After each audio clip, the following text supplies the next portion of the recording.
Bien, donc nous continuons avec la partie séminaire, double séminaire aujourd'hui, avec d'abord Martin Rueff, qui a bien fait l'amitié de revenir alors que la séance avait dû, comme vous le savez, être annulée. Et donc, je suis content enfin de recevoir Martin, qui est un ami de très longue date, vraiment, et que je suis ici heureux de recevoir ici, mais ce n'est pas la première fois qu'il parle au collège. Et Martin Rueff, qui est aujourd'hui professeur de littérature française et d'histoire des idées à l'université de Genève, qui est critique, traducteur et publie, et aussi poète.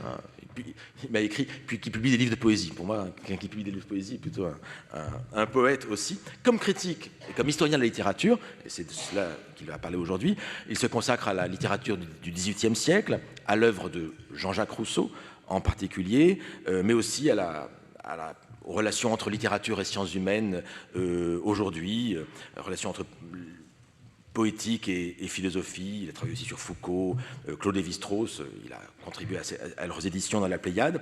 Il a publié plusieurs essais sur Jean-Jacques Rousseau, À coups redoublés, La théorie de l'homme de Rousseau et sa doctrine de l'expression, Foudroyante pitié. Et puis comme traducteur aussi, il est traducteur de l'italien, traduisant les poètes italiens, Zanzotto, Cecchinel, des Signoribus, des philosophes, des historiens, Agamben, Carlo Ginzburg, excusez du peu.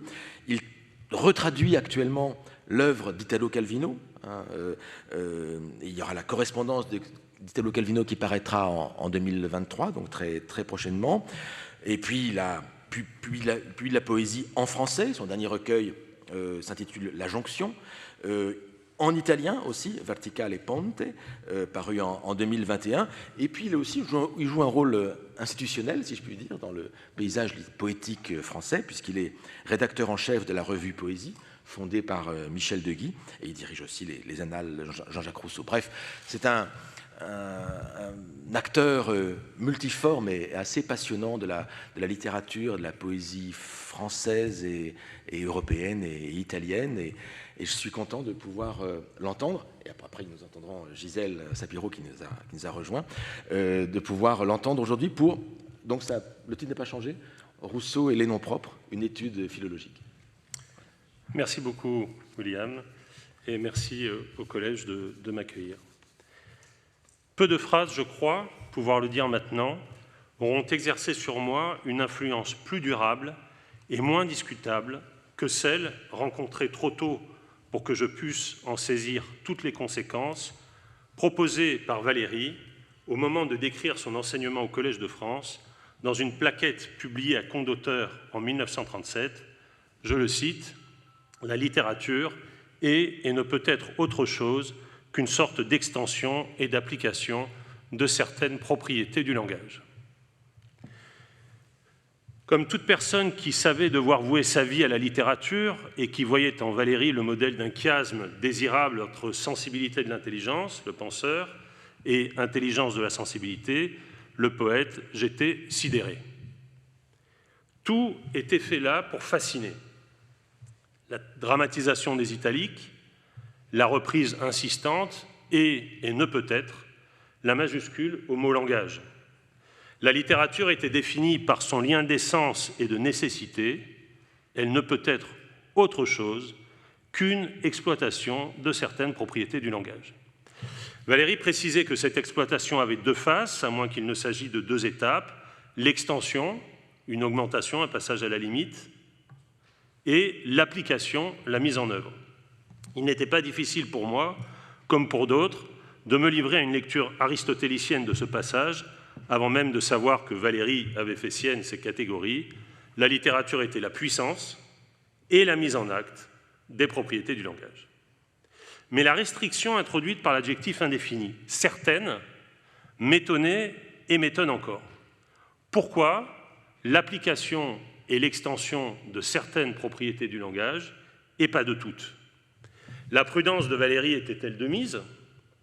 Oh, comme elle contrastait pour moi avec les déclarations plus radicales d'un Barthes, la littérature à voir avec l'infini du langage, ou d'un Kafka, je ne suis que littérature, je ne peux ni ne veux être rien d'autre. Et pourtant, je le pressentais, cette prudence n'était pas de modestie, et c'est l'origine de la formule que rappelle William Marx dans son édition, qui devait m'en instruire. Cette formule, proposée en 1937, Valéry la reprenait en effet aux essais qu'il avait consacrés à Mallarmé dès la fin des années 1890. L'invention de Mallarmé, écrivait-il au directeur de la Revue des Marges, est déduite des analyses du langage. Il ne faut pas croire du tout que la philologie, complète Valéry, épuise tous les problèmes que peut proposer le langage. Cette science, pour Mallarmé, correspond à un genre, et à un genre seulement, le poème.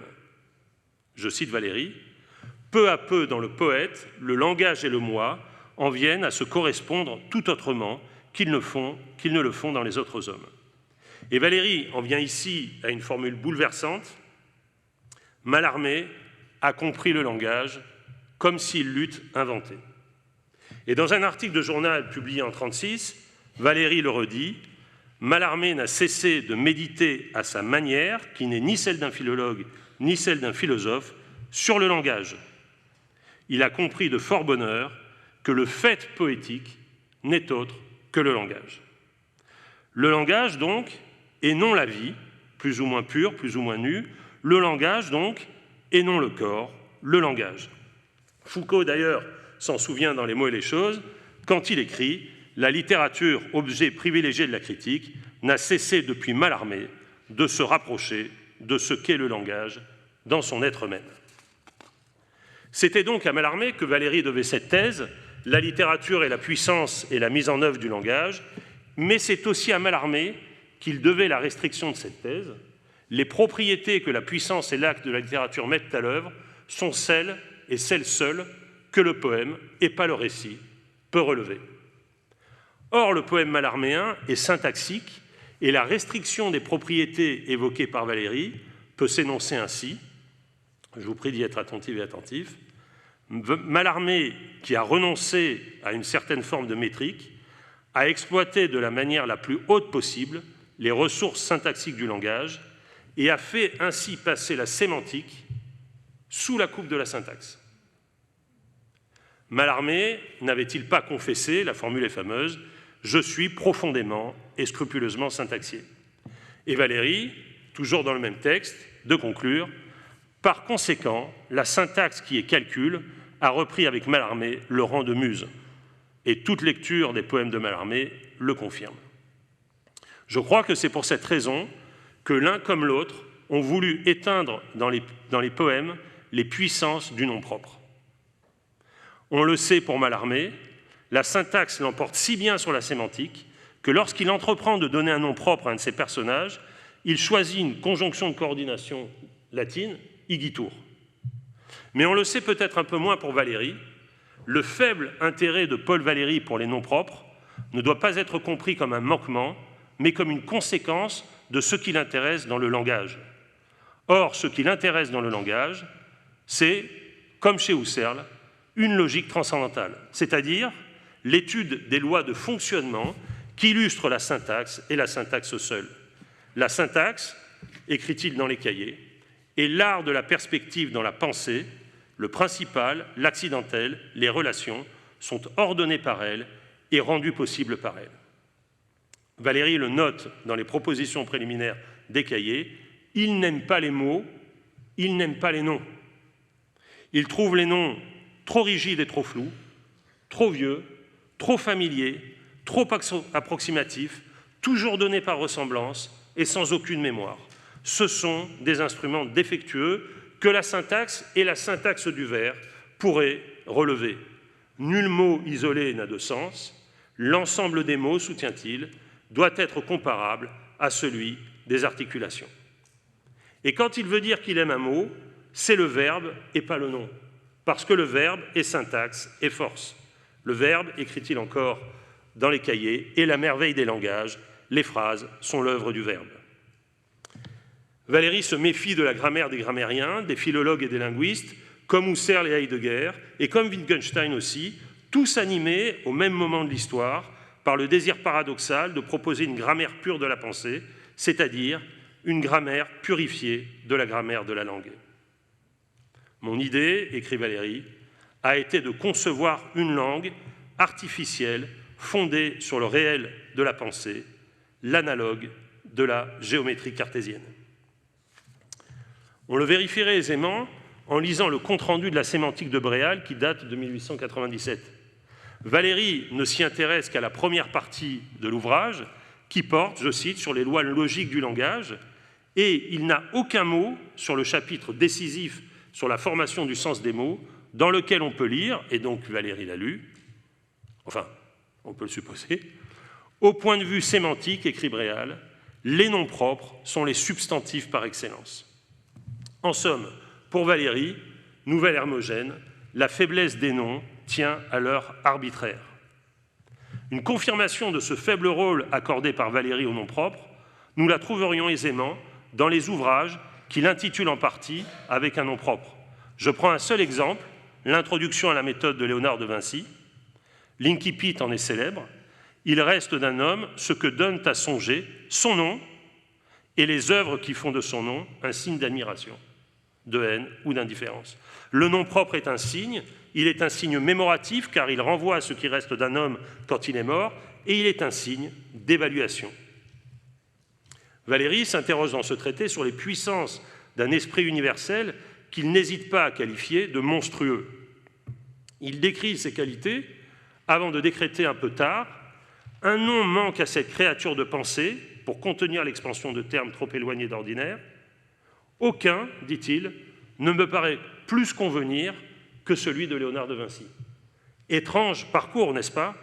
Le nom et l'existence qu'il retrouve sont attribués comme après-coup à la personne qui porte ce nom. Le raisonnement est le suivant, je m'imagine un esprit capable de tout, je décris ses possibilités infinies, je le définis et je lui donne comme après-coup un nom propre qui se trouve être le sien. Ainsi, Leonardo da Vinci, Léonard n'est pas un nom propre, c'est un résumé, le signe de l'homme universel.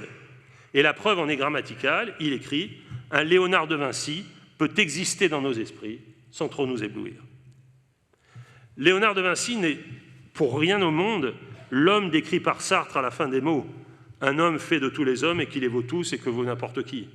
Mais à coup sûr, on appliquerait volontiers cette indéfinition libérale à son nom, car le nom de Léonard de Vinci vaut pour tous les noms propres et n'importe quel nom le vaut.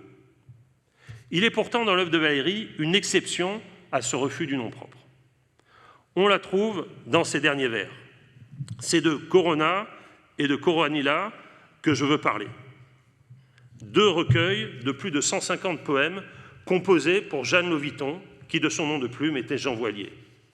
Il est frappant que ces poèmes, vibrant d'un amour charnel et puissant, faits de mains et de bouche, de voix et de souffle, de chevelure et de sexe, mobilisent pour chanter sa singularité le nom de Jeanne comme une ressource, un appui, un lien musaïque. On est bouleversé de voir Valéry répéter le nom de celle qu'il aime et qu'il désire, Jeanne. Jeanne, comme la Laure de Pétrarque. Comme tout amoureux le voici, qui dit et redit son nom. Il le peuple, il le choisit, il le chérit, il le fait tournoyer dans ses vers. Le vieux poète a 74 ans, il va mourir dans quelques mois, et il polit ce nom comme il caresse le corps de Jeanne. Ô Jeanne, enchantement du plaisir suspendu. Cette Jeanne peuple les odes et les sonnets, son nom ricoche jusqu'au vers de la séparation. Vous comparez, je te vois grande, belle et nue, ô Jeanne d'ambre, à Jeanne doux cœur, ne lis-tu point, vers, prose ou pleurs, tout ce qui point de l'or de pointe de ma plume. Livre de l'amour, Corona et Coronilla célèbrent tous deux les prestiges du nom. Que faut-il en déduire? Eh bien que le nom renferme ou délivre la singularité d'un tu, sa différence absolue, les qualités qui nous y rattachent, et que lorsqu'il a voulu rattacher et s'attacher à ces différences, Valéry n'a pu faire autrement que de réhabiliter une catégorie grammaticale qu'il avait condamnée partout ailleurs dans son œuvre. Or, s'il est un auteur qui jamais n'a réduit la puissance du nom, c'est Rousseau.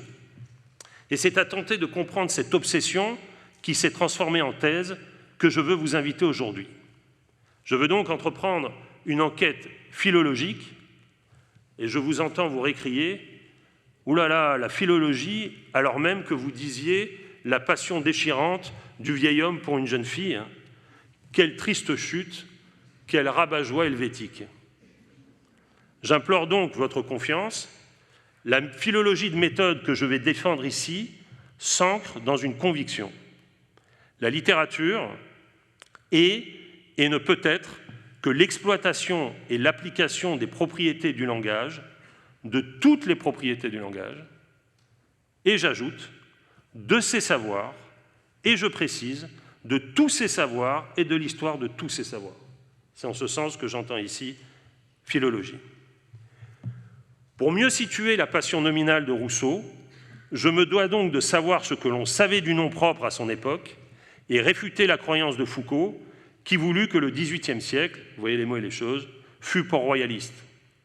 J'utilise ce savoir philologique, vous l'avez compris, cette philologie comme celle prônée par Giambattista Vico à grand cœur, c'est sa formule, comme une puissance de dénaturalisation. On pourrait ici faire un détour, je ne fais que le suggérer. Il est important en effet pour comprendre ma démarche. Quand Adorno avait été invité en mai 31 à dire dans sa leçon inaugurale à la chaire de philosophie de Francfort intitulée « L'actualité de la philosophie », ce qui faisait sa méthode, Adorno avait dit la chose suivante: « L'interprétation philosophique que j'entreprends de développer est fondée en droit, elle peut être exprimée comme l'exigence de répliquer à chaque fois aux questions posées par la réalité rencontrée au moyen d'une imagination qui regroupe des éléments de la question non intentionnelle, des éléments non intentionnels, pour éprouver leur résistance. » Le philologue peut suivre cette invitation, car le texte d'Adorno oblige et impose une humilité de principe. Voici ce que j'aimerais soutenir et que je veux démontrer, c'est que la grammaire peut servir aux études littéraires comme ce réel non intentionnel, de la même manière que pour Adorno, c'est la sociologie qui est ce réel non intentionnel, peut servir de ce réel non intentionnel déjà donné pour offrir à la philologie ses matériaux et créer des configurations aussi inventives que modestes, locales, mais se distinguant par leur résistance à tout rêve de transparence à soi de l'origine. Grâce à la grammaire, une philologie littéraire dénaturalise notre rapport au contenu de la littérature. La grammaire peut être ce lieu à partir duquel construire des interprétations partielles et fondées. Il ne s'agit certes pas, alors là l'helvétique rabat-joie serait carrément un bonnet de nuit, il ne s'agit pas de rabattre la littérature sur la grammaire, mais de se servir de la grammaire en philologue et en historien pour résister aux fausses évidences. J'ai précisé la portée de mon sous-titre, je peux maintenant me livrer à mon analyse. Elle est portée par 3 thèses très simples. La première, c'est que Rousseau a une conception originale de ce qu'est un nom propre et du rôle qu'il doit jouer dans la langue. Cette thèse a été reconnue comme originale par les plus grands grammairiens du XVIIIe siècle. Elle est grammaticale, pour ainsi dire, même si Rousseau n'aimait pas la grammaire. La deuxième, c'est que Rousseau nous offre une connaissance par nom propre. Si l'on veut bien reconnaître qu'il y a une telle connaissance, c'est-à-dire une connaissance différentielle de la singularité. Cette thèse est philosophique et elle consiste à faire du nom propre ce qu'on peut appeler un opérateur épistémique. La troisième, c'est que Rousseau relève de la tradition pétrarchiste et qu'à la manière du vieux poète, Paul Valéry, il a considéré qu'aimer, c'était toujours aimer dans un nom. J'établirai la première thèse à partir d'une lecture du discours sur l'origine et les fondements de l'inégalité parmi les hommes, la deuxième à partir d'une lecture de l'Émile, et la troisième à partir d'une lecture de Julie ou la Nouvelle Héloïse. Le nom est ainsi ressaisi avec la vigueur d'un acte. Dans un premier temps, vous allez voir, nommer, c'est classer. Ensuite, nommer c'est appeler au double sens de héler et de faire venir à l'être. Enfin, nommer, c'est identifier, au triple sens de différencier, d'individualiser et de reconnaître. D'abord, donc, le second discours. Pour établir donc la première thèse, Rousseau avait une connaissance spécifique du nom propre, il nous faut ouvrir le second discours ainsi qu'une page de l'essai sur l'origine des langues.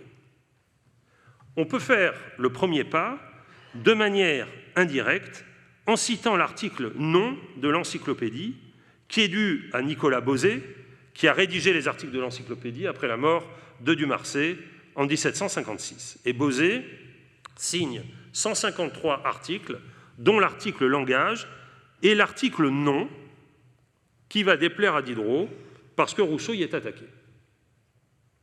En effet, dans un passage de la première partie du second discours, passage si célèbre que le grammairien philosophe Bosé le cite entièrement dans l'article « nom » de l'encyclopédie, Rousseau avait écrit « On doit juger que les premiers mots dont les hommes firent usage eurent dans leur esprit une signification beaucoup plus étendue que non ce qu'on emploie dans les langues déjà formées, et qu'ignorant la division du discours en ses parties constitutives, ils donnèrent d'abord à chaque mot le sens d'une proposition entière.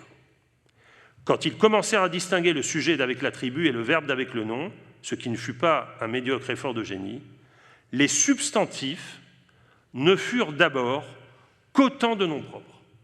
Les premiers substantifs ne furent qu'autant de noms propres. Et Rousseau, qui perçoit la difficulté de son argument, donne un exemple.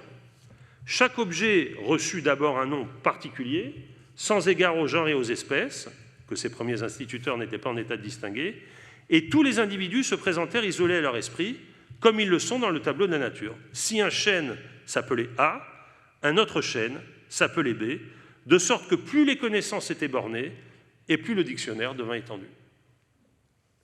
Rousseau se penche ici sur une difficulté majeure de la philosophie du langage, la question de la dénomination. Comment les hommes ont-ils nommé? À l'inverse de Hobbes, qui soutient que les noms ont été donnés par un nomothète, une espèce de léviathan qui donne les noms, Rousseau fait l'hypothèse d'une convention, les hommes, et ce pluriel compte. Or, la thèse de Rousseau est que les premiers mots des premiers parlants ont été des substantifs, et que ces substantifs ont eu une fonction synthétique, et que ces substantifs furent des noms propres. Ce point mérite toute votre attention, parce qu'il est tout uniquement logique et ontologique. De fait, pour Rousseau, le nom propre est l'instrument de la division et de classement des êtres. Nommer, c'est classer. Assigner un nom propre à quelque chose ou à quelqu'un, ce n'est pas pour Rousseau dire en quoi il est différent, c'est dire seulement qu'il est différent. Ce n'est pas préciser les traits qui le différencient, c'est signaler qu'il présente un ensemble de traits qui le différencient. Le nom propre, c'est donc, à l'état de nature, la différence pure. Enfin, l'état de nature tardif. Il atteste que chaque individu est différent des autres, comme son nom propre est différent des autres. Peu importe la nature de ces différences, c'est la différence qui compte. Le nom propre est une forme vide ou quasi vide de la différence. En d'autres termes, pour celles et ceux qui connaissent ce philosophe, Rousseau anticipe Kripke dans Naming and Necessity. Appeler, c'est simplement établir la nécessité d'une référence univoque entre un mot et une chose. Or, comme le dit Bosé, cette thèse est absolument paradoxale, et je cite Bosé, elle n'a qu'un seul défenseur, c'est Rousseau. Ce n'est pas la première fois où Rousseau est unique en son genre. Car, comme le dit Bosé, pour la philosophie de notre siècle, la différence entre les noms appellatifs, c'est la manière dont on appelait les noms communs à l'époque, et des noms propres, est telle que, pour tous, dit Bosé, les noms appellatifs, c'est-à-dire les noms des classes et des espèces, ont précédé les noms propres. La seule trace, dit Bosé, qu'on puisse trouver dans l'histoire de la grammaire qui fit du nom propre un antécédent du nom commun, c'est chez les stoïciens. Mais Rousseau n'avait pas eu accès au texte de logique stoïcienne. Et donc, Bosé construit une espèce de débat entre Rousseau et l'abbé Girard, le grand grammairien l'abbé Girard, pour montrer que si Rousseau adopte un système tout opposé, c'est sa formule, il a tort. Toujours dans cette première thèse de Rousseau sur le langage, il faut noter un second trait de cette thèse sur les noms propres. Donc vous l'avez compris, les noms propres sont premiers, ils anticipent les noms communs, et la deuxième thèse, enfin la deuxième proposition de cette première thèse, c'est que les premiers noms propres ont été figurés. C'est une thèse qui a fait beaucoup de bruit dans les années 60 et 70, elle a été reprise par des lectures nietzschéennes, par des lectures derridiennes, etc. Mais en fait, la thèse de Rousseau, c'est que comme les premiers mots, vous voyez l'essai sur l'origine des langues, ont été dictés par la passion, et que ces premiers noms ont tous été des noms passionnés, ce que Rousseau définit, c'est une espèce, je dirais, de cratilisme passionnel. La nécessité des premiers mots étant passionnelle, les premiers mots sont figurés. Il existe en effet chez Rousseau un véritable lien entre l'anthropologie des passions et la théorie de l'expression. Nous tenons donc deux propositions rousseauistes sur le nom propre. Ces propositions appartiennent à l'histoire des doctrines du langage. Elles sont paradoxales et tiennent l'une comme l'autre à ce qu'il y a de propre dans le nom propre. Selon la première proposition, le nom propre est premier sur le nom commun, parce qu'il est le nom de la différence. C'est aussi d'ailleurs, d'une certaine manière, la thèse de Lévi-Strauss dans La pensée sauvage. Selon la deuxième proposition, le nom propre figuré est premier sur le sens propre, parce qu'il exprime la relation du sujet à l'objet. Ces deux propositions sont conformes à l'ontologie de Rousseau, telle qu'il l'exprime dans l'essai sur l'origine des langues.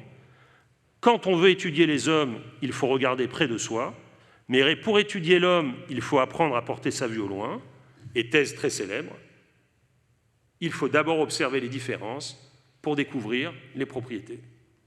Le nom propre est le lieu de cette différenciation. Et on part de cette différence pour découvrir les propriétés. Ce qui rend bien sûr difficile cet extrait, c'est l'articulation d'un problème de logique extensionnelle et d'un problème ontologique, le rapport entre la propriété et la différence. Deuxième thèse, pour Rousseau, le nom propre est un opérateur épistémique. Et je voudrais ici vous parler de l'Émile. Une des leçons les plus frappantes de la lecture des manuscrits de l'Émile, c'est le temps qu'il a fallu à Rousseau pour trouver ses personnages. Toutes les expertes et tous les experts qui se sont penchés sur ces manuscrits ont souligné la lenteur de ce processus qui a amené Rousseau à se donner progressivement un élève fictif et à lui donner un nom, Émile, et à prendre pour lui-même le rôle du gouverneur de cet élève.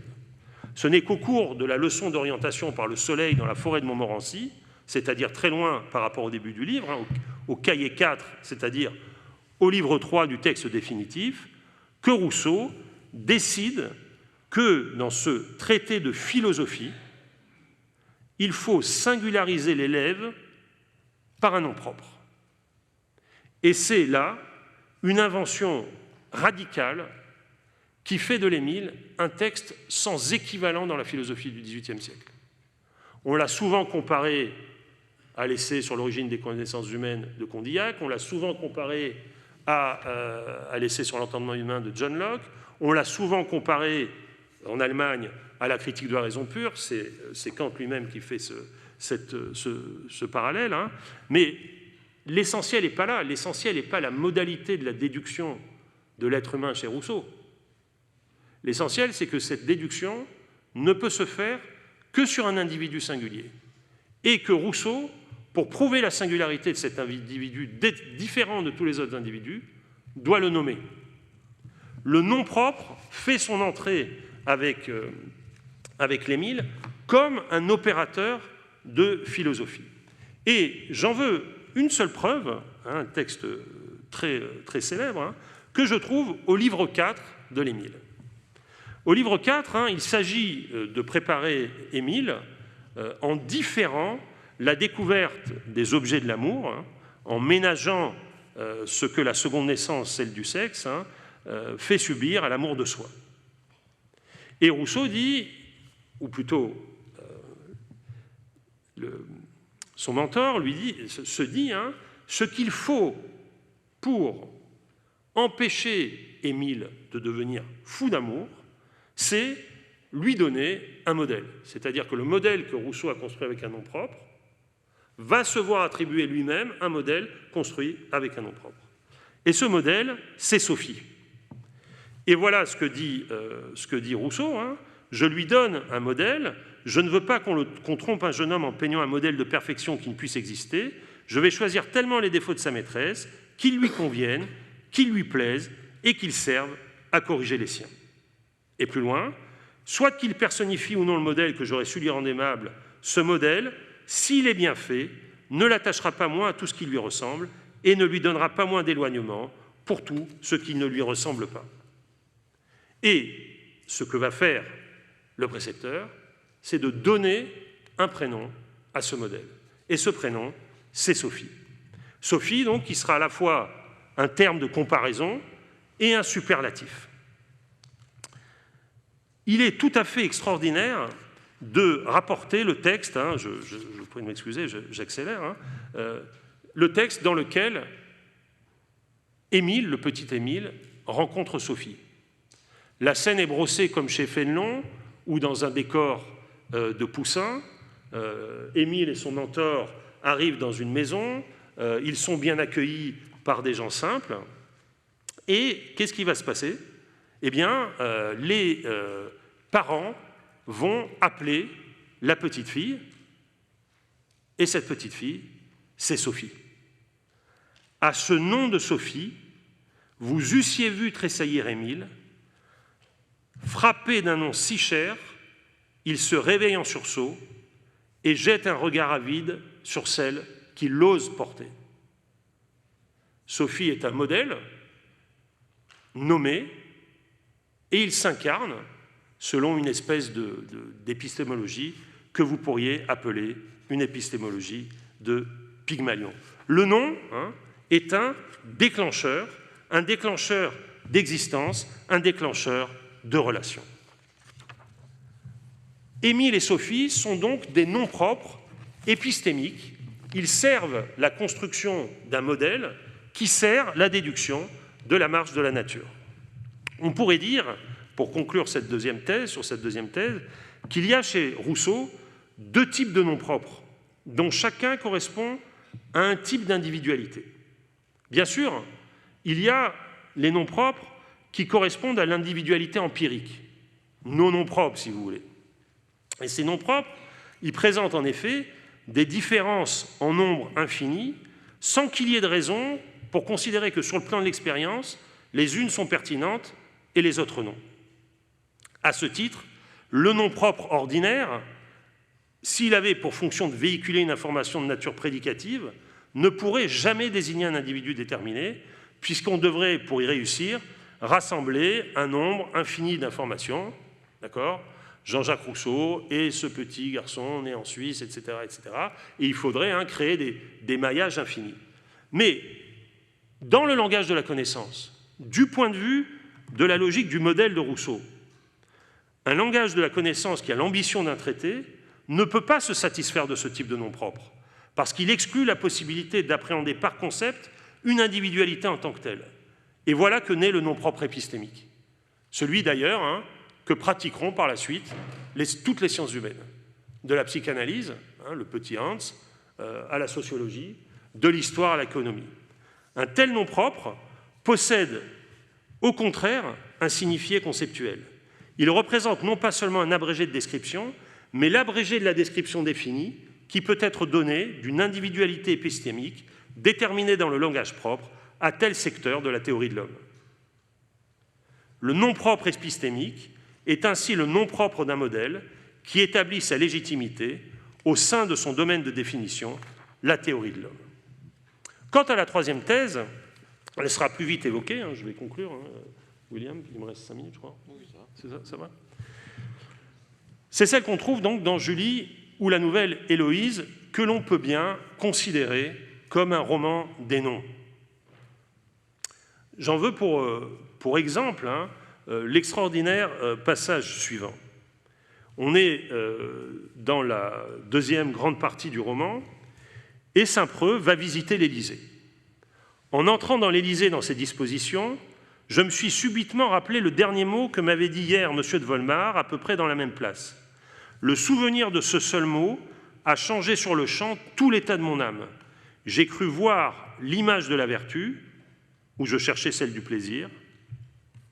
Cette image s'est confondue dans mon esprit avec les traits de Madame de Volmar, et pour la première fois depuis mon retour, j'ai vu Julie en son absence, non telle qu'elle fut pour moi et que j'aime encore à me la représenter, mais telle qu'elle se montre à mes yeux tous les jours. Entendons que, pour la première fois, Saint-Preux ne pense pas à Julie quand il se rapporte à elle, il pense à Madame de Volmar. Tout est changé.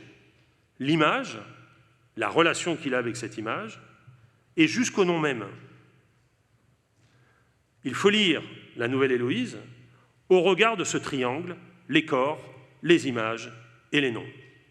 Que l'image des corps puisse nous habiter en leur absence, au point de prendre possession de nous, le roman nous en convainc. Que le nom répété puisse servir à conjurer cette hantise, comme le font tous les amoureux qui inscrivent le nom de l'aimé sur les bancs du collège, peut-être pas, mais en tout cas sur les rochers de Meillerie, nous le savons. L'image d'un corps peut flotter en nous comme un fantôme libéré des contours du corps, le nom, lui aussi, peut flotter en apesanteur. Dans la Nouvelle Héloïse, la question du nom propre se trouve à la rencontre de deux brins, si vous voulez, de deux droites. Une droite qui est ce que j'appellerais la tradition pétrarchiste, c'est-à-dire que Rousseau fait en sorte que Saint-Preux aime Julie en son nom, comme le font tous les poètes depuis Pétrarque, et une anthropologie sociale du nom propre. On pourrait lire le drame de l'Héloïse comme un drame pétrarchiste confronté à un problème très simple, c'est que Saint-Preux n'a pas de nom. C'est un homme sans nom.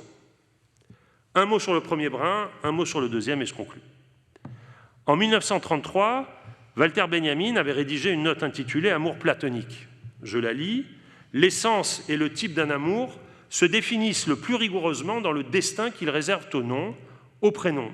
Le mariage prive la femme de son ancien nom de famille pour lui substituer celui du mari, et pourtant, la chose vaut aussi pour presque toute approche sexuelle qui ne laisse pas intact le nom. Il l'enveloppe et le déforme par des surnoms affectueux qui, sous le vent, le laissent dans l'ombre pour des années, pour des dizaines d'années. Au mariage entendu dans ce sens large s'oppose l'amour platonique, et c'est ainsi seulement dans le destin des noms, non dans celui des corps, qu'il se peut vraiment définir avec son seul sens authentique, son seul sens important, comme l'amour qui ne sacrifie pas le nom pour expier son plaisir, mais qui aime l'aimer dans son nom même, la possède en son nom, et dans son nom, la choix. Pour cet amour, la présence de l'aimé sort de son nom comme le rayonnement d'un foyer ardent, et c'est encore de lui que procède l'œuvre de celui qui aime. Si le nom propre n'appartient pas à la femme, c'est qu'il la lie à ses parents. Son nom est le leur. Seul le prénom qu'ils lui ont donné lui appartient, car au moment où la femme se marie, elle se voit pour la deuxième fois attribuer un nouveau nom de famille.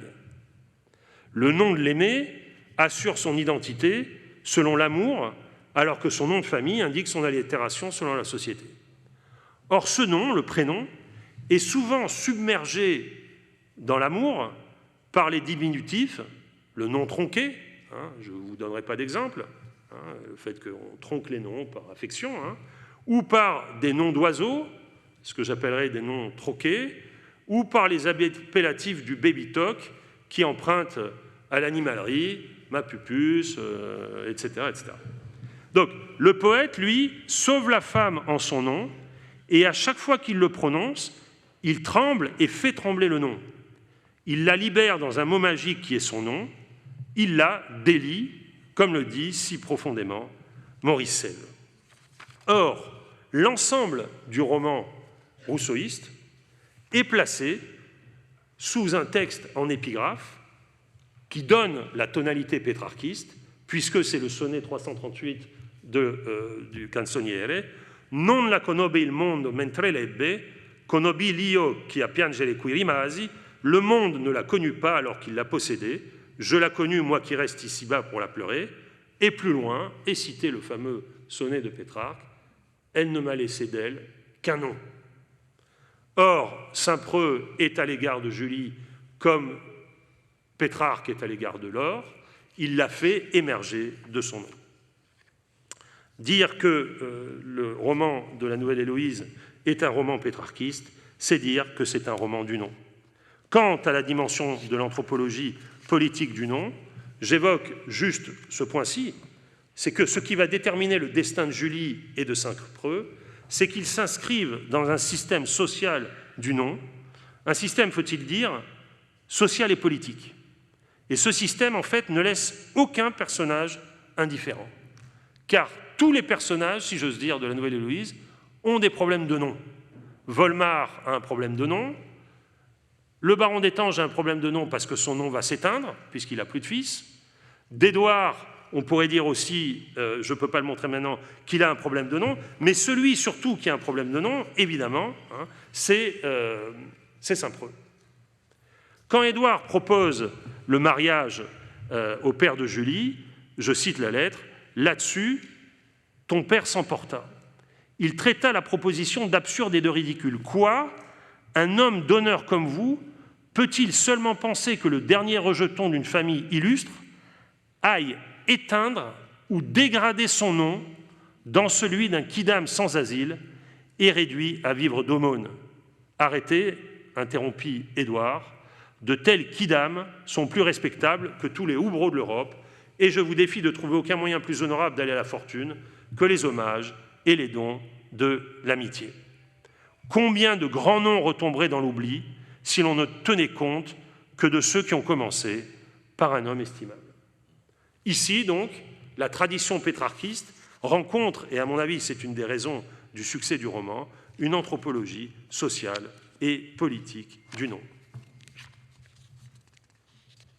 À ce titre, il faut le rappeler, dans la Nouvelle Héloïse, le nom n'est pas une étiquette, c'est un titre dont il faut se montrer digne et qu'on peut profiter. On peut mériter un nom ou on peut perdre la dignité qui nous permettrait de le mériter. Je cite seulement la 3.11, hein, « Allez, père barbare et peu digne d'un nom si doux ». Le père de Julie ne mérite pas ce nom de père. Ainsi, l'extraordinaire onomastique du roman nous apprend-elle que l'amour est plus fort que la mort, puisque le nom de Julie lui survit, que le nom est plus fort que la mort aussi, mais qu'il n'est peut-être pas plus fort que l'anthropologie sociale qui l'a contraint. Le nom survit aux Chervois qui se sont tus et les appels après lui. Cela, il faut bien l'avouer, n'a rien de très rassurant. C'est une des leçons du roman. Elle pourrait s'autoriser d'un passage extraordinaire du De Natura Rerum, « Nab si abest quod ames, praesto simulacra tamen sunt ilius, et nomen dulce observatur ad aorest ». Si en effet, loin ce que tu aimes, bien vite les simulacres pourtant de lui et son doux nom viendront te rabattre les oreilles. Je conclus. Ainsi, rien de ce qui se cache sous un nom n'est-il étranger à ce que nous avons de plus précieux et que souvent il résume et dont il conserve la puissance et assure la mise en acte. L'histoire de nos attachements, de nos détachements et des forces qui ne cessent de les mouvoir et de nous émouvoir.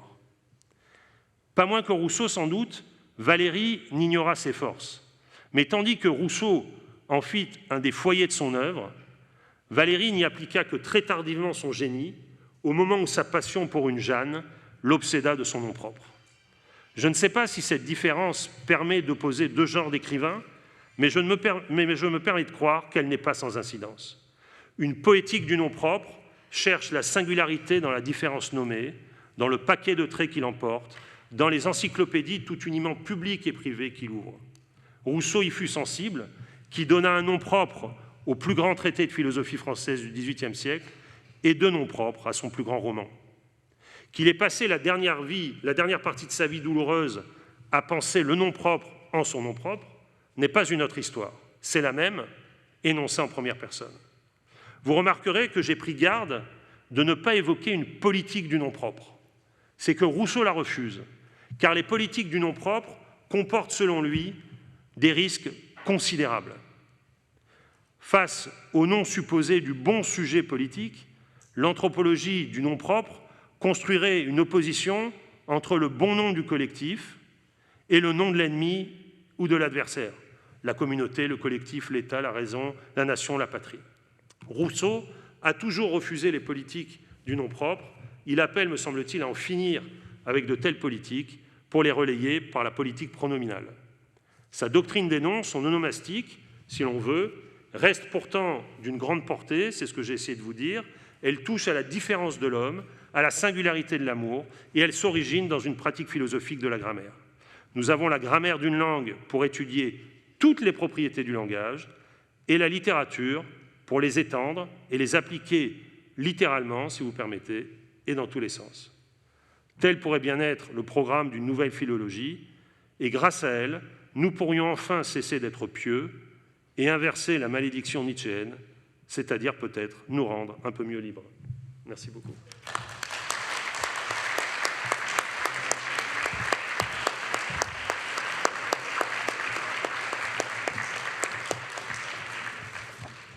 Merci, cher Martin Rueff, pour cette magnifique conférence extrêmement brillante et qui fait sens à partir de la question du nom propre, de l'ensemble de la pensée en fait de Rousseau. Et c'était assez virtuose de faire cela, d'accomplir cet exploit. Je te remercie également d'avoir essayé et réussi du reste à tâcher de relier cette pensée du nom propre chez Rousseau à la pensée du nom propre chez Valéry. C'était une politesse que j'ai su apprécier et qui me permettra du reste de rebondir tout simplement très vite.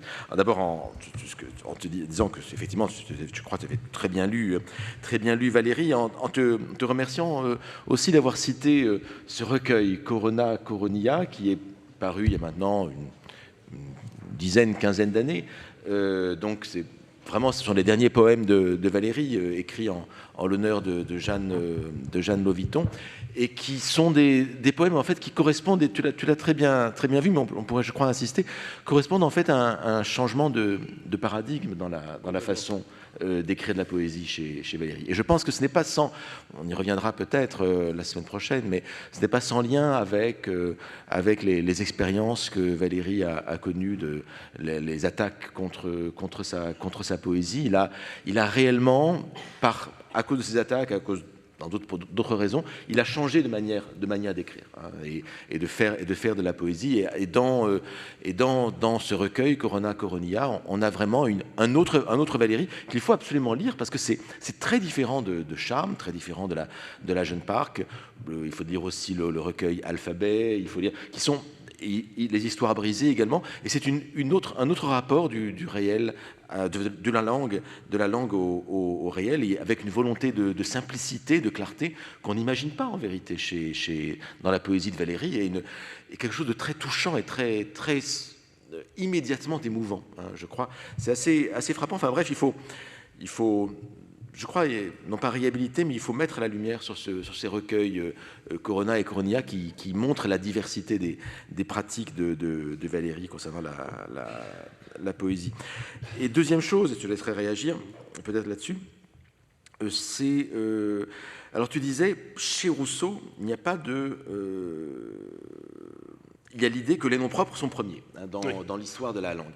Étrangement, on a une formule assez proche, alors je ne sais pas si tu es tombé dessus dans le cours de poétique, c'est dans les dernières années, où, au bout du compte, Valéry qui dit si nous avions une attention extrême à toute chose, il imagine que quelqu'un ait une attention extrême à toute chose, eh bien, nous n'aurions plus de concept. Il n'y aurait que du singulier autour de nous.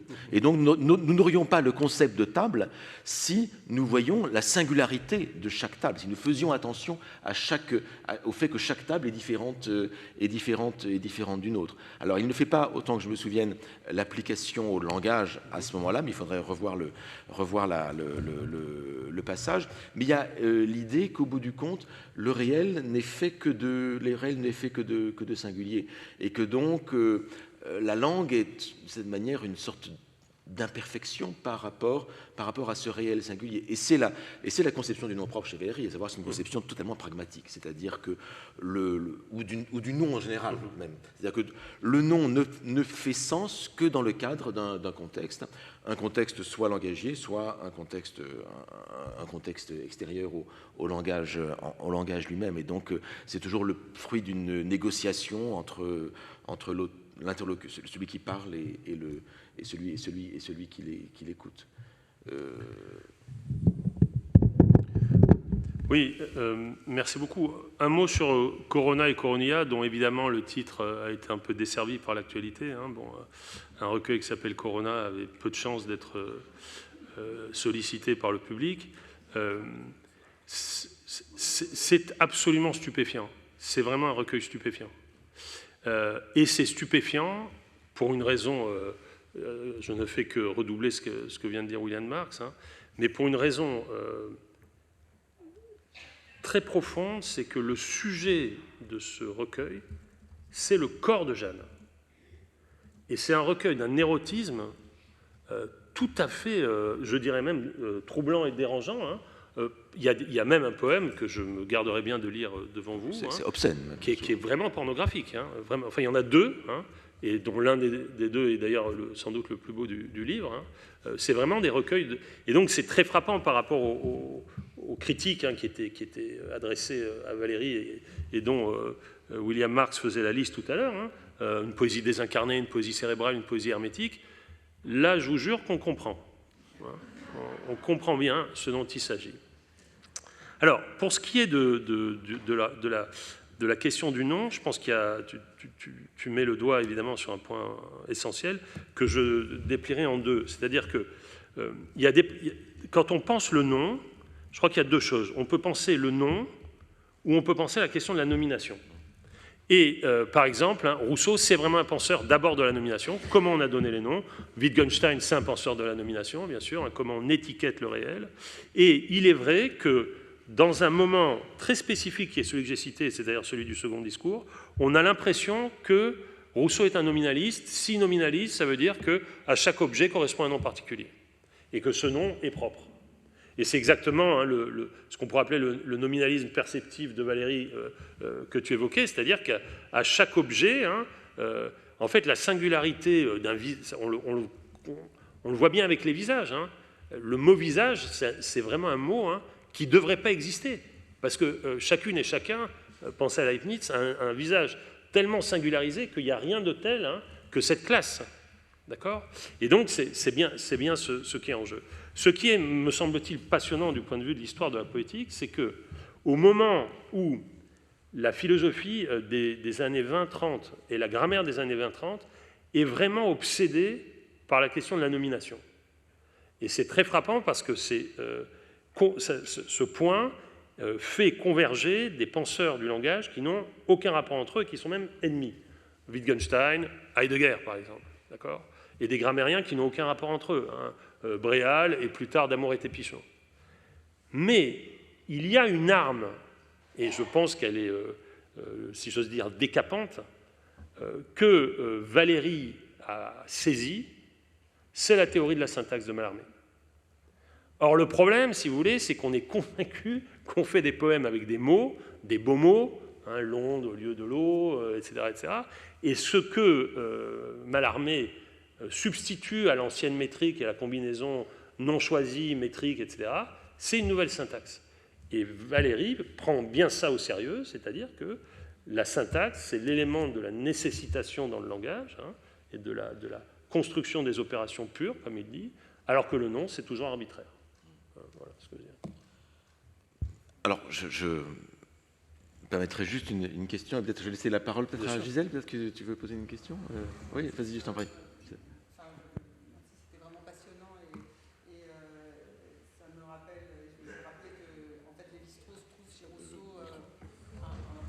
appuie sur le bouton vert. Voilà. Que Lévi-Strauss trouve chez Rousseau la réponse à la question du totémisme. Donc l'erreur totémique qui consistait à prendre la nomination des tribus par des noms d'animaux, on a cru que... Merci. Que c'était dû au culte des animaux, et cette confusion, en fait, il dit qu'elle est liée aux préjugés qu'on a sur les sociétés dites primitives, mais surtout, il trouve chez Rousseau la réponse pour la nomination des tribus, en disant c'est la différence, on choisit les animaux comme système de différence, de différenciation entre les tribus.